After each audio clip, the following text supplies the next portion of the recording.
Frictional force. If a force is necessary to move an object, another force is required to stop it. This stopping force can be exerted by a person or an obstacle. However, the moving object comes to rest even in the absence of these forces when we hold a pen in vertical direction as shown in the figure. The gravitational pull acts on the pen in downward direction. But as the pen is stationary, we can say that the total force acting on the pen is zero. This gravitational force acting on a pen is overcome by the force exerted by our fingers.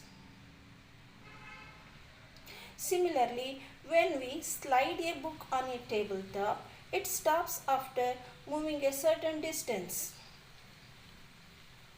Here, the tabletop exerts force on a book which is responsible to slow down and then stops the relative motion between the tabletop and the book.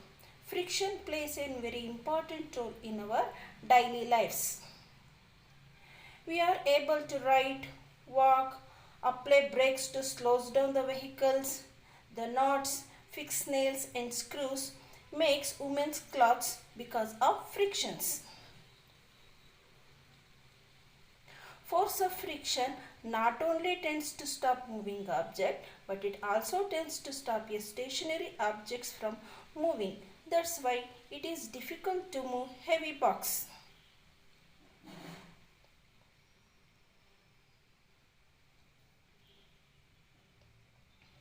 Properties of frictional force. It is produced only when the body tends to move or is actually moving another body. It is always opposes the relative motion between the surface of contact. Example of contact force, irrespective of the direction of motion. Types of friction. To move a stationary object, you have to apply force. As you apply continuously increasing force to the stationary object, the force of friction also increases. The force of friction between two or more solid objects which are moving relative to each other is called as static friction. As you apply more force, there comes to a point when the object starts moving. At this point, the static friction is at maximum. Once the box begins to move, it is easier to slide it. This is because now relative to the box is moving and the irregularities of the box and the force do not get enough time to lock into each other. The friction produced between a surface and an object sliding over it is called as sliding friction. Moving a box kept on a stand with wheels is much easier as the wheels roll over the surface of the floor.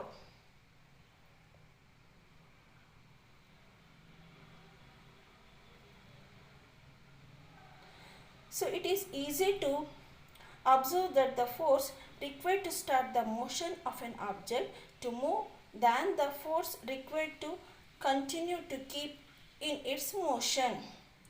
It is thus justified to say that sliding friction is less than static friction. Also, rolling an object is easier than sliding it. Hence, rolling friction is less than sliding friction. We can simply express it as static friction, it is greater than sliding friction and it is greater than rolling friction.